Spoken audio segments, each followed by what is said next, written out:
Y en esta ocasión, vamos a estar hablando,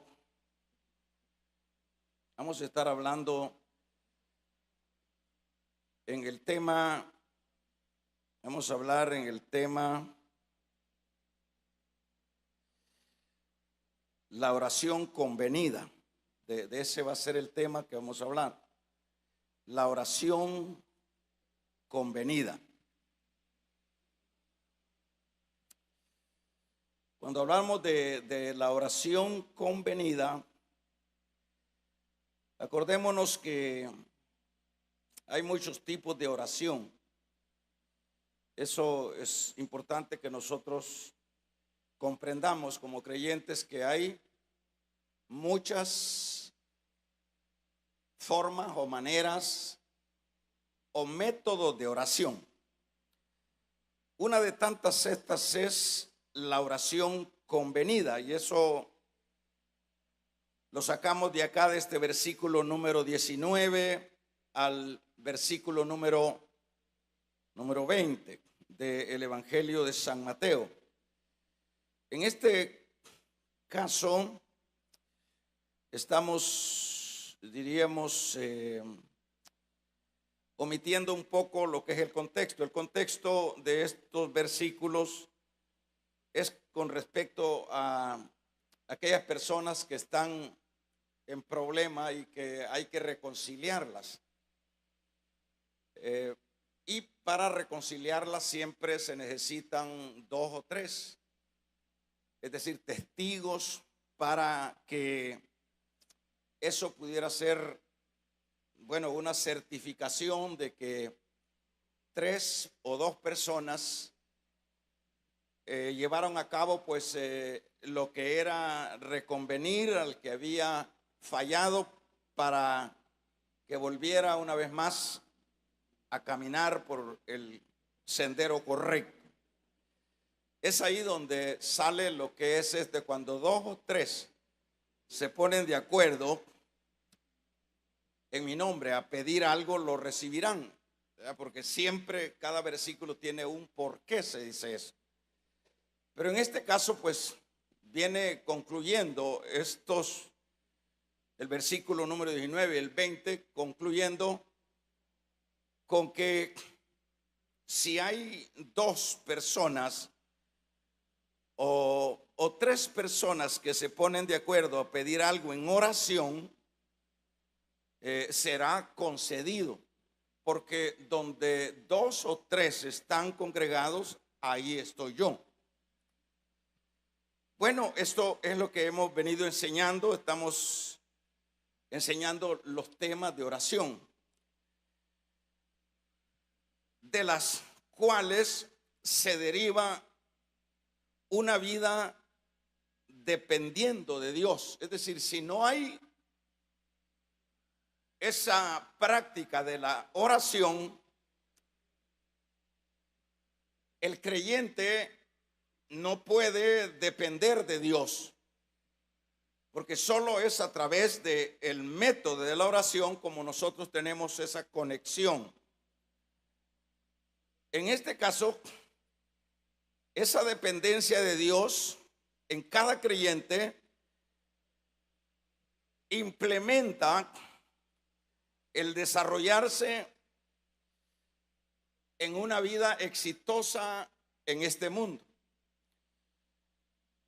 Cuando el creyente tiene esta dependencia de Dios, es alguien que, diría, le será más fácil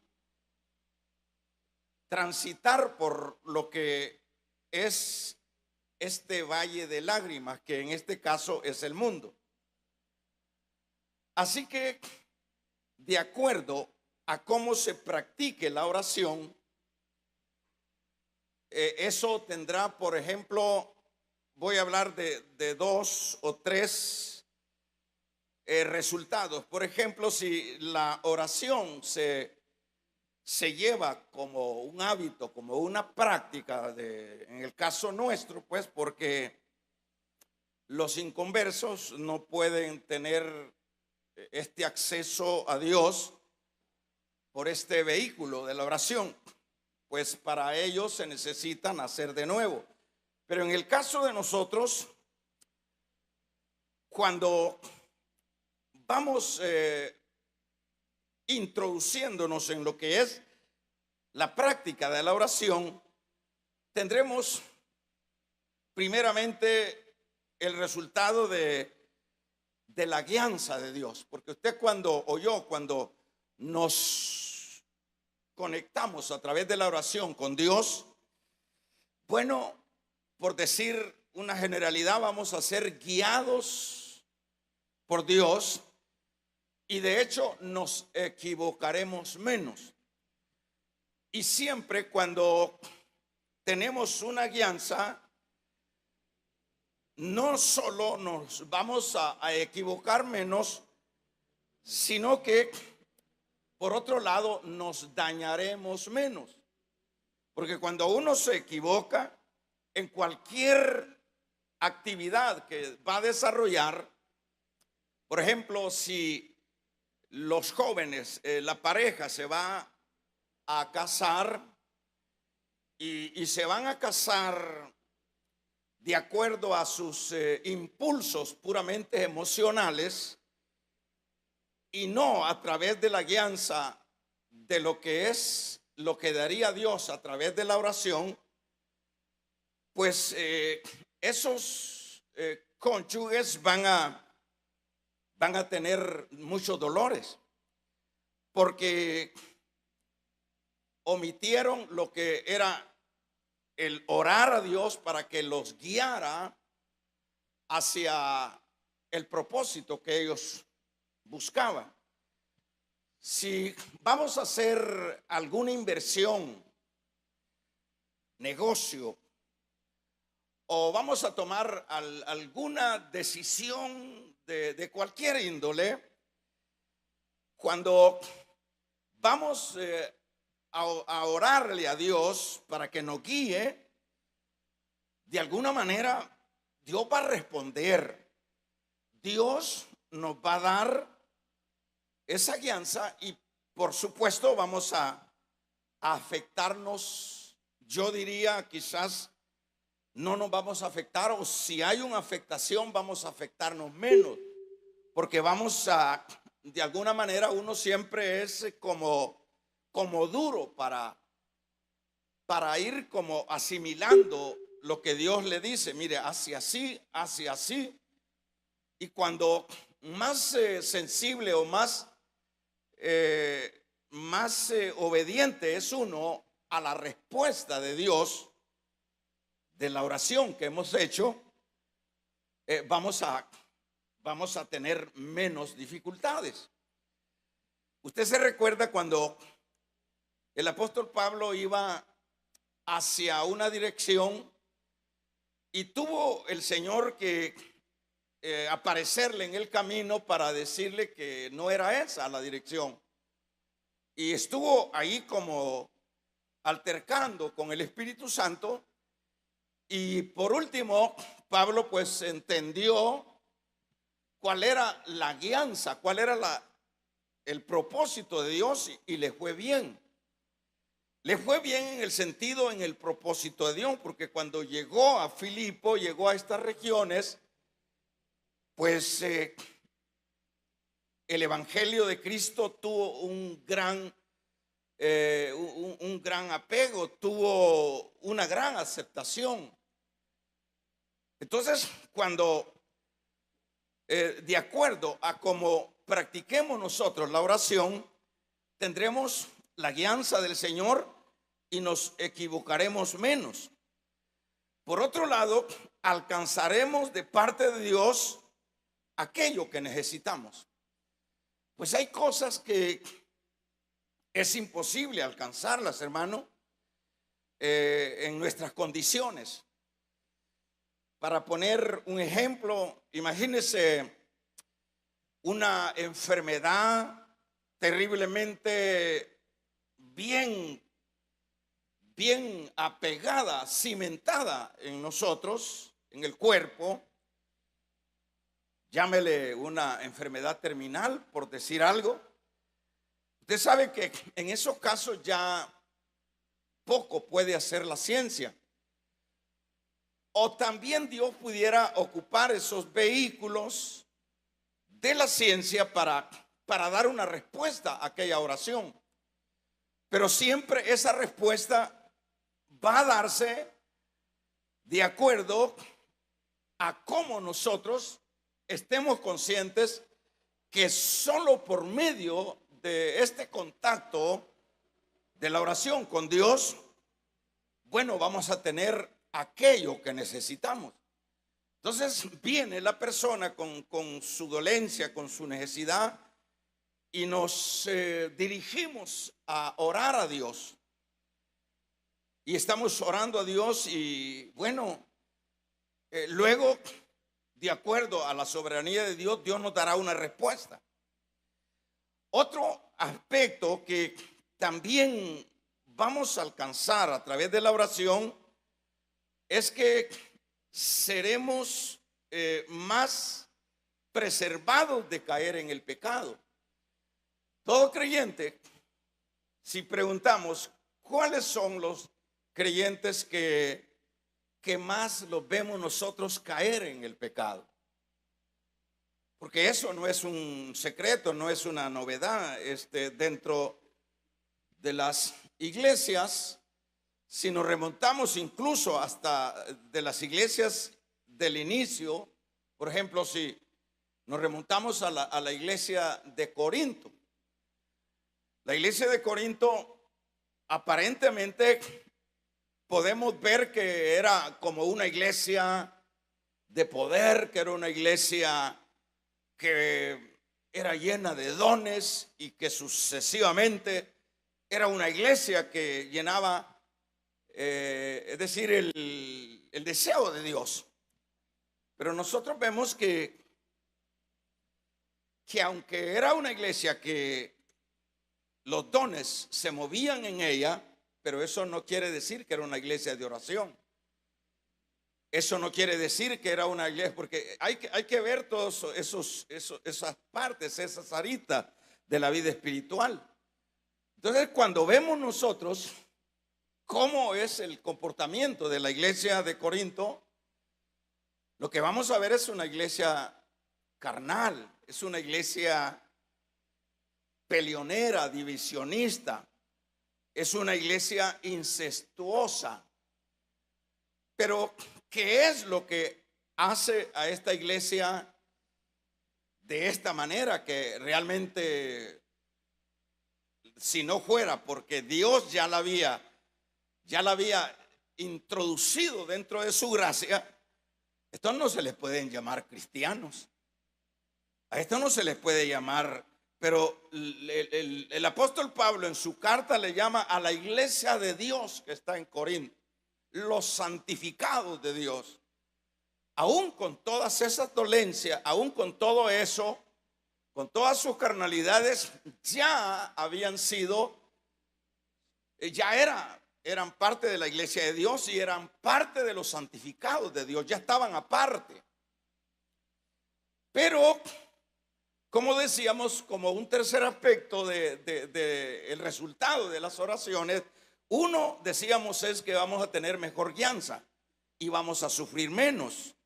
Segundo es que vamos a recibir aquella respuesta que estamos pidiéndole a Dios. Situaciones que están fuera de nuestro alcance, aspectos que no podemos alcanzar. Pero también decíamos, como un tercer aspecto, es que seremos más preservados del pecado. Ahí nosotros podemos ver, y ponía la comparación de la iglesia de Corinto, que no era una iglesia que agradaba a Dios, sino que era una iglesia carnal, y es más, al punto de ser incestuosa. Esto realmente tiene un porqué, porque siempre las cosas en cualquier campo de la vida tienen una razón de que aquello se dé. Y en este caso es la falta de ese contacto de oración. No digo que después no corrigieron la plana, no digo que, pero yo estoy poniendo una generalidad, ¿verdad? Que para ser preservado del pecado, la oración es realmente una fortaleza para la vida espiritual. ¿Por qué la oración es una fortaleza para librarnos del pecado? Porque estamos en ese contacto. Ese contacto nos permite ser más sensibles a la voz de Dios. Nos permite por ejemplo, ¿qué es lo que sucede dentro de los matrimonios? Dentro de los matrimonios se conocen de muchas maneras. Y de acuerdo a ese conocer es como se va desarrollando la vida. ¿Por qué se conocen? Porque hay un contacto, porque hay una intimidad, porque hay un compañerismo, porque están juntos. Y eso es lo que permite la oración con Dios. Entonces, cuando tenemos ese hábito de la oración, bueno, de hecho vamos a ser menos frágiles al pecado. Y yo decía hace un momento, bueno, ¿por qué es que la mayoría de personas o muchas personas los vemos nosotros que reinciden, que caen, que luego los vemos otra vez donde empezaron? Son creyentes de la marca de Corinto. Son creyentes marca Corinto, que no se esmeraron en ese contacto de oración. Diferente, por ejemplo, a la iglesia de Filipo, diferente a la iglesia de Tesalónica. ¿Y qué diríamos? También sería menos peligroso caer en lo que sería la apostasía.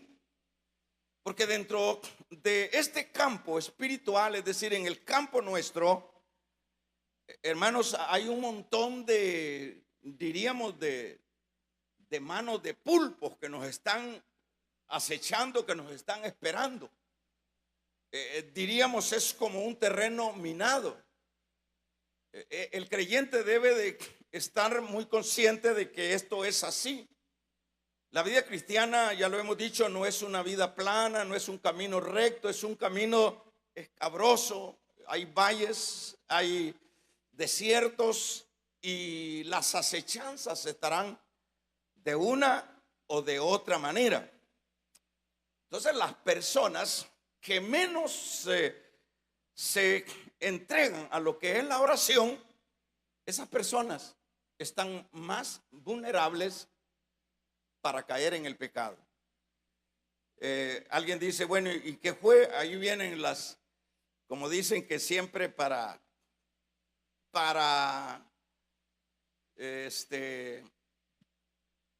justificar aquello que está malo, siempre uno dice, es aquel el que es el culpable.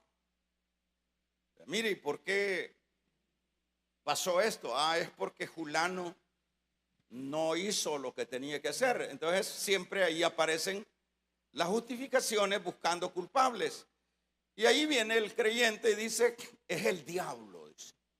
El diablo me puso la mujer, el diablo me puso el hombre, el diablo me puso esa tentación, el diablo, y al diablo le echan todas las culpas, pero no es el diablo sabe por dónde anda el tipo ese, y a veces estamos echándole mano para justificar nuestras falencias espirituales. Porque si hay una dieta o un hábito de oración, nosotros lo podemos ver como un cuerpo que tiene suficientes defensas para el virus. La oración puede ilustrarse de esa manera. Tiene defensas. Entonces, cuando yo estoy orando, cuando usted está practicando la oración, desarrollando un hábito en la oración, usted va a tener buenas defensas espirituales. Usted va a sufrir menos. Usted va a desenvolverse de la mejor manera en la vida. Y eso pues, eso es una buena noticia para los que le tenemos miedo a la oración. Para aquellos que a veces oramos solo cuando nos dicen, hay que orar, hermanos, hay que orar, hermanos. No, este asunto no es que nos digan, este asunto tenemos que verlo así como cuando tenemos que comer, ¿verdad? Cuando tenemos que comer, como dicen, el que tiene hambre busca las tortillas, ¿verdad? El que tiene hambre busca la comida. Entonces uno tiene que desarrollar es decir, una necesidad de orar, y no necesariamente porque me lo estén diciendo, sino porque es mi manera de preservarme. No solo de preservarme yo como persona, sino preservar mi entorno. Porque ¿qué es lo que pasa cuando un creyente cae en el pecado? ¿Qué es lo que sucede, hermanos? En primer lugar, pierde su credibilidad un creyente. Es decir, ya no es confiable un creyente. Por eso todo creyente tiene que tener un esmero, un cuidado muy, muy puntual para cuidar su vida espiritual, porque de lo contrario se afea la vida. Entonces no tiene credibilidad, y por ende esa credibilidad la pierde con sus hijos, con sus hermanos. Ya la gente dice, no, ese no es confiable. Entonces, ¿por qué se da eso? Por el descuido de dejar por un lado la oración. Ahora, como esto sería como para dar un panorama y que podamos ver a través de esto que estoy diciendo, qué urgente es que los creyentes, nosotros como creyentes, nos disciplinemos, hagamos como, diríamos, como una manera disciplinaria para ir buscando los espacios donde vamos a estar orando, o cómo vamos a orar, dónde y qué frecuencia de oración vamos a tener y todo eso. Pero eso es un asunto ya muy personal. En este caso, como decíamos, seremos más preservados. Pero vamos el tema que hoy desarrollamos es la oración convenida. Esto que acabo de decir son aspectos de oración muy personales. Pero en el caso de la oración convenida, en este caso, como eso es el tema que estamos hablando, este tipo de oración, la oración convenida, consiste en que un grupo de hermanos se pone de acuerdo para orar por alguna necesidad. A esto se le llama de alguna manera la oración conjunta, la oración convenida. Y eso es lo que nosotros leíamos en el versículo número 19. Dice, otra vez os digo que si dos de vosotros se pusiesen de acuerdo en la tierra acerca de cualquier cosa que pidieses, les será hecho por mi Padre que está en el cielo. Porque donde están dos o tres congregados en mi nombre, allí estoy yo. Aquí podemos ver de alguna manera que Dios manda, estimula y nos aclara de que si hay más de uno, aquí dice, si dos de vosotros, y otra vez os digo, si dos de vosotros se pusieran de acuerdo. También en los otros evangelios o en las otras partes dice, si dos o tres se pusieran de acuerdo, va a resultar esto. Entonces aquí estamos hablando ya de algo colectivo, de algo ya no personal, sino ya una disposición colectiva. Si dos o se ponen de acuerdo en la tierra a pedir algo en oración, de cierto que lo recibiréis, está diciendo acá. En este caso vamos a ver algunos aspectos, algunos apoyos de la misma palabra. Yo decía que en este caso puede ser que yo y otra persona, puede ser los esposos, se ponen de acuerdo a pedir algo. A pedir algo puede ser por asuntos muy personales o puede ser a pedir algo por otros.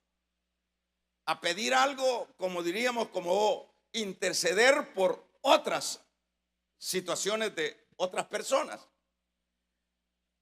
O puede ser un grupo mayor o puede ser la misma congregación que todos se unen en una oración convenida para pedirle a Dios a través de la oración que se alcance aquel objetivo, que se alcance aquella bendición. Por ejemplo, nosotros la iglesia en sí, la iglesia aquí en el país, unos de una manera, otros de otra, pero de alguna manera hubo una colectividad en orar por el fenómeno de la violencia que nosotros estábamos experimentando en nuestro país. Y las iglesias, no solo nosotros nos podemos etiquetar el crédito, sino las iglesias, fue un clamor, ahí pudiéramos estar hablando de una oración convenida. En este caso, nosotros a veces decimos, estuvimos orando 20 años, ¿verdad? Porque no había culto donde no estuviéramos juntos orando por ese flagelo que nosotros teníamos acá. Y bueno, 2 o 20 años después tuvimos una respuesta. Y Dios usa cualquier forma para conceder las oraciones de aquellos que se unen para pedir algo. Por poner un ejemplo. Y en este caso, si nos vamos a la Biblia, nosotros vemos el caso de Esther. En el capítulo número 4, tenían una situación terriblemente, hermanos, de muerte en este caso. Había llegado la pena de muerte para todos los judíos. La situación era terrible, ¿verdad? Ahora, ¿quién podía cambiar esa situación de muerte que ya el edicto se había divulgado a todo lo que era la tierra de este imperio? Se había divulgado, bien llegado, se habían enviado ya los ejércitos a cada ciudad para destruir a cada judío, para matarlos. Pero es acá donde viene lo que sería un aspecto de convenio, ¿verdad? Viene Mardoqueo y le dice a Esther. Esther estaba un poco no en la disposición de sumarse a lo que sería un ayuno, y por supuesto cuando se ayuna se ora, porque no puede haber ayuno sin oración, porque eso sería ayunar para el garrobo. Entonces todo creyente que va a orar, que va a ayunar, va a orar. Todo eso va acompañado. Y eso, aunque el libro de Esther no habla de la oración, sino que habla del ayuno, pero lo que vemos ahí es la colectividad de estos judíos, en este caso Mardoqueo, que le dice a Esther: mira, Esther, del versículo número 13 en adelante y el capítulo número 5 del capítulo 4, 13 en adelante, le dice ahí, para puntualizar, ¿verdad? Le dice: no creas, Esther, que vas a escapar de la muerte, de lo que se viene para todos los judíos. De hecho, ella era judía. No creas que vas a escapar. Eso movió a Esther, y es eso lo que luego dice Esther: bueno, mándele a decir a Mardoqueo que empiece a ayunar y empiece a buscar a Dios, él con lo que pueda, y yo voy a convocar a las reinas, a todas el entorno que yo tengo de asistentes o de asistentas, y vamos a ayunar y vamos ahí hay una colectividad, vamos a buscar el favor de Dios, aunque el libro de Esther es el único libro que no mienta a Dios, pero eso no quiere decir que ellos no se abocaron a Dios. Entonces viene y empieza esta lucha, a tal grado que ellos, Esther dijo: bueno, como la cosa es apremiante, no hay forma de que yo me escape, porque la muerte viene para todo judío.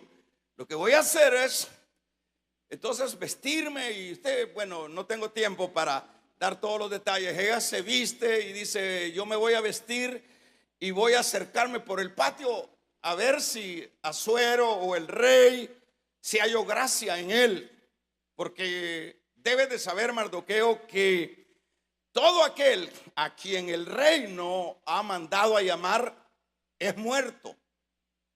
Así que si muero, y si vivo, pues vamos a ver algún resultado. Y vivió, pues, porque cuando la muchacha se acercó ahí por donde estaba el rey se alegró y le extendió el báculo y la tocó. Y: ¿qué quieres, reina Esther? Pero como eso es una figura, ¿verdad? Una figura de lo que sería cómo opera Dios, porque dentro de la Biblia vamos a hallar un montón de figuras que tipifican a Dios, ¿verdad? Usted dice: bueno, ¿y ese rey impío está? Sí, está tipificando a Dios. Ahí Dios está dando un mensaje, diría, tipo parábola. Está dando un mensaje espiritual. ¿Y qué es lo que sucede cuando viene ya el aceptar de Esther? Ya luego pues hizo Esther todos sus asuntos, cómo poder seguir trabajando.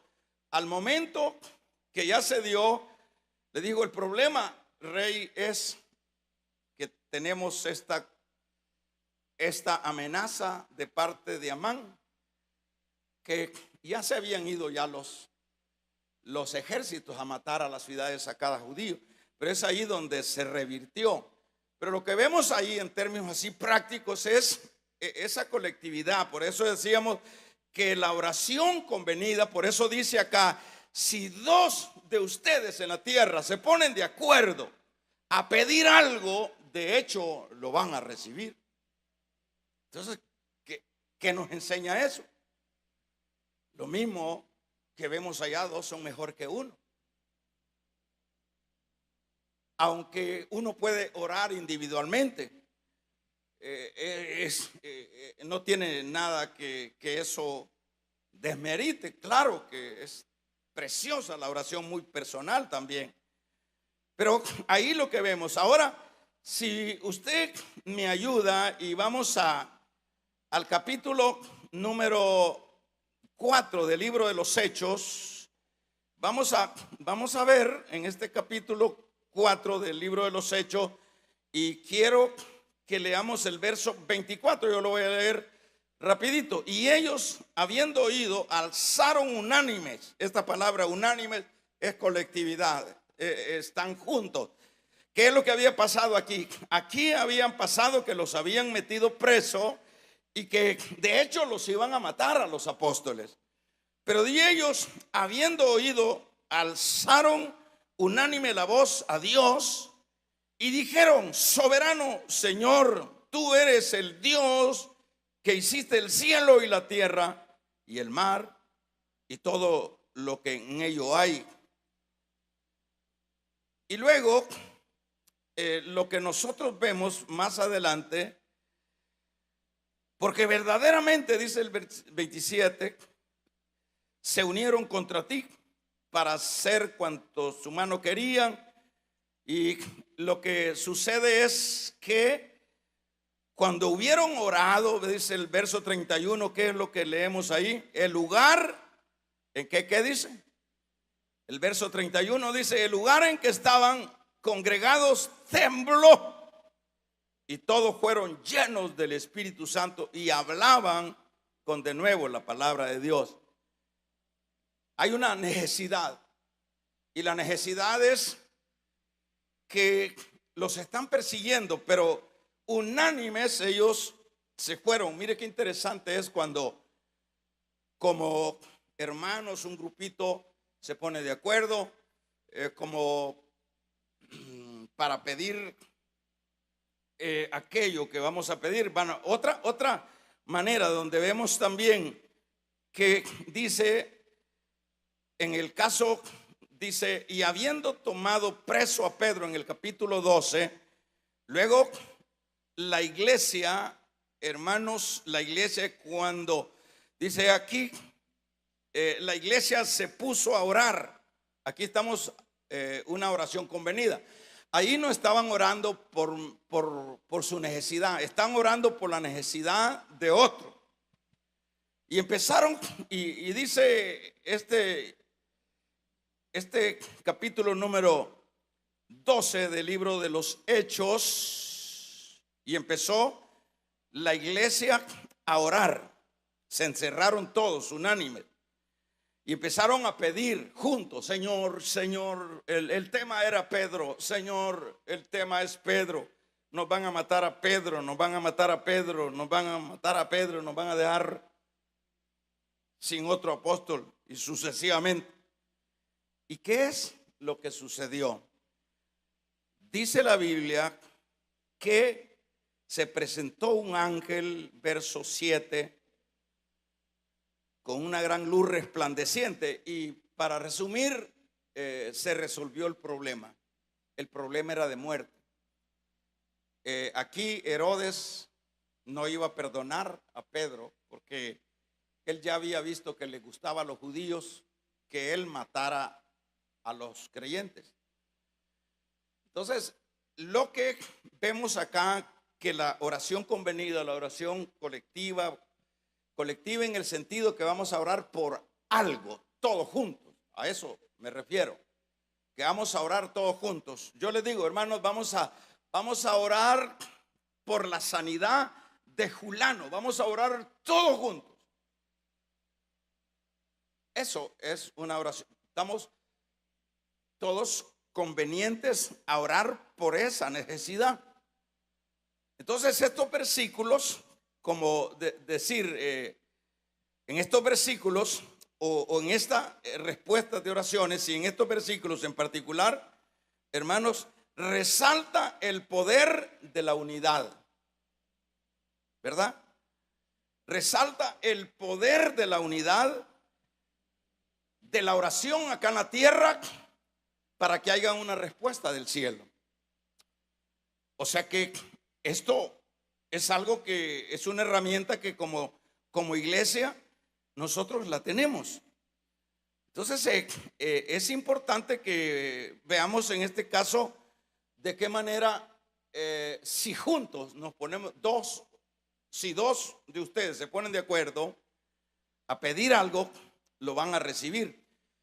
Esto nos enseña de que, como dice, esta práctica de un propósito a alcanzar juntos, y nos vamos en oración a Dios, eso va a tener una respuesta. Y fíjense bien, por ejemplo, la oración convenida brinda consuelo y fortaleza a quienes están enfrentando dificultades al saber que otros están orando por uno. Por ejemplo, ¿cómo se siente usted cuando le dice a alguien, hermano, usted está pasando por el juego de la prueba?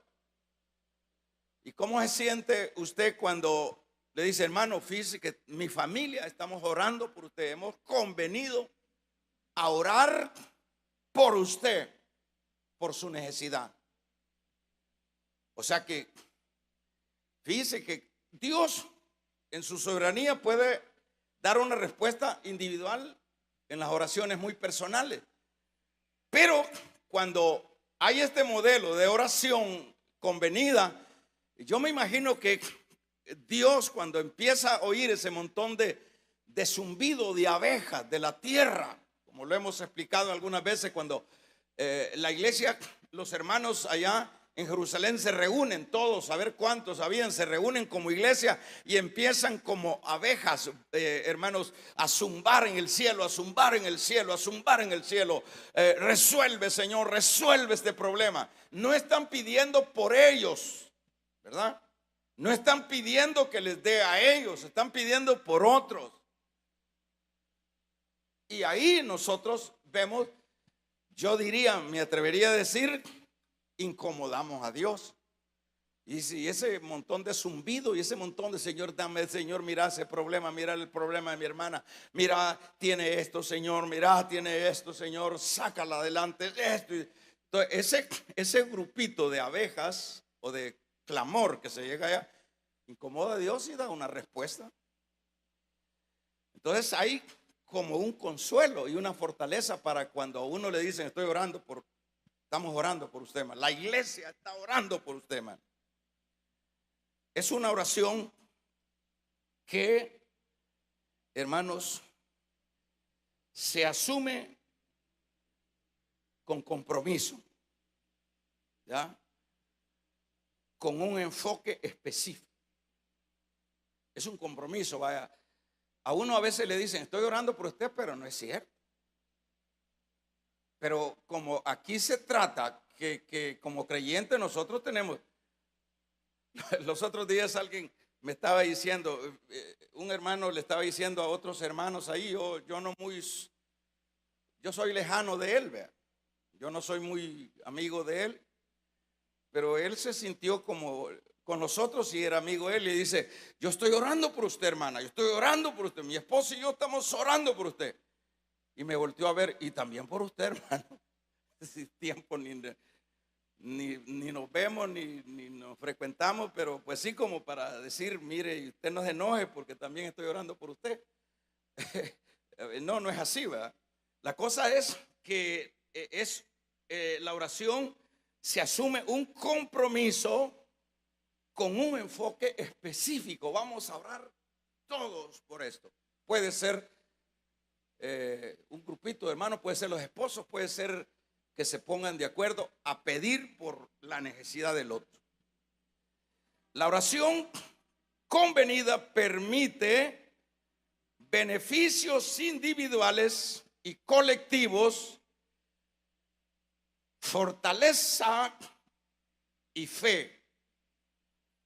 Es decir, no solo beneficia a quien nosotros estamos pidiendo por él, sino que nos beneficia a nosotros, porque una de las cosas lindas, hermanos, de las cosas que, bueno, yo no sé, por ejemplo, si usted está orando por alguien, usted se siente que está haciendo su trabajo, que está identificando. Uno se siente bien cuando a veces el otro está esperando otra bendición, tal vez una bendición económica, pero tal vez el otro no puede o qué, pero está dando un aporte. Pero en el fondo, ese que está intercediendo, orando por el otro, se siente bien uno. Por eso decimos que la oración convenida permite beneficios individuales y colectivos, fortaleciendo la fe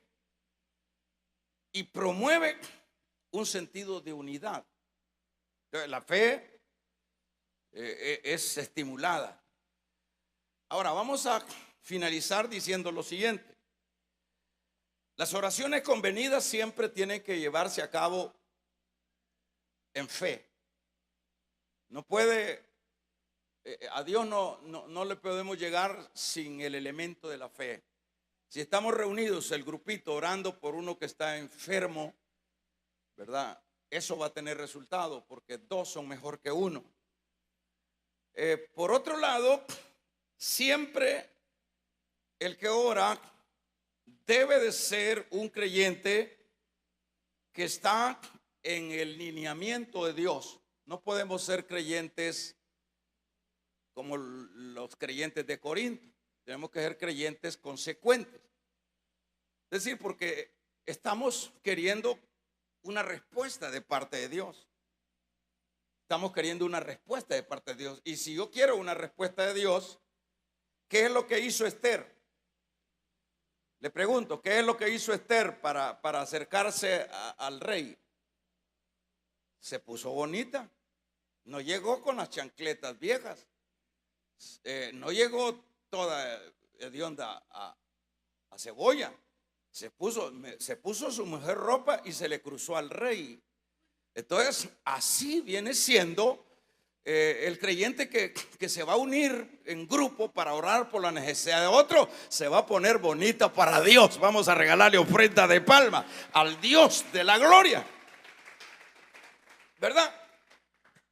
Todo se echa su cigarro allá de escondidas, se echa su par de cerveza y está, hermano, estoy en la oración convenida, estoy orando por usted, hermano. O ya le pegó a la mujer o vive en pecado. Eso hay que aclararlo. Dios no oye ese tipo de oraciones, sino que siempre debemos de estar conscientes que la oración que oye el Señor es una oración de aquellos que están alineados con Él, de aquellos que están, no digo perfectos, pero alineados con Él. Últimamente, no seamos, sí, no creamos que la oración también, porque es una oración convenida, el Señor está en la obligación de darnos la respuesta. Porque ese sentir siempre nosotros lo tenemos. ¿Verdad? Mira, Señor, aquí vamos bastante. Estamos orando por esto. Estamos orando porque Dios resuelva la necesidad de mi hermana, de mi hermano. Que Dios haga esto. De eso uno cree, porque por ejemplo aquí lo que dice, textualmente dice que Él concederá cuando dos se ponen de acuerdo en la tierra, Él concederá lo que piden. El Padre en oración les dará lo que piden. Pues aquí estamos orando juntos y no, acuérdese que Dios es soberano. Por eso le puse el ejemplo del país, ¿verdad? Que el flagelo vino a resultar a que Dios nos ha permitido ya ver un poco la luz del sol en ese campo después de que salimos de la guerra, llámele 30 años después. Dios obrará de acuerdo a su soberanía, pero una cosa es que siempre lo hará el Señor, siempre responderá, ¿verdad? Siempre va a responder. Así que esta tarde lo que hemos querido enseñar es que esa oración colectiva, convenida, o dicho de otra manera, donde nos ponemos de acuerdo un grupo para orar por la necesidad de aquello o de aquello otro, vamos a tener una respuesta en el tiempo de Dios. Así que no dejemos de orar. Porque como dice aquel canto, el que ora constante vencerá en todo tiempo la tentación. Póngase de pie, vamos a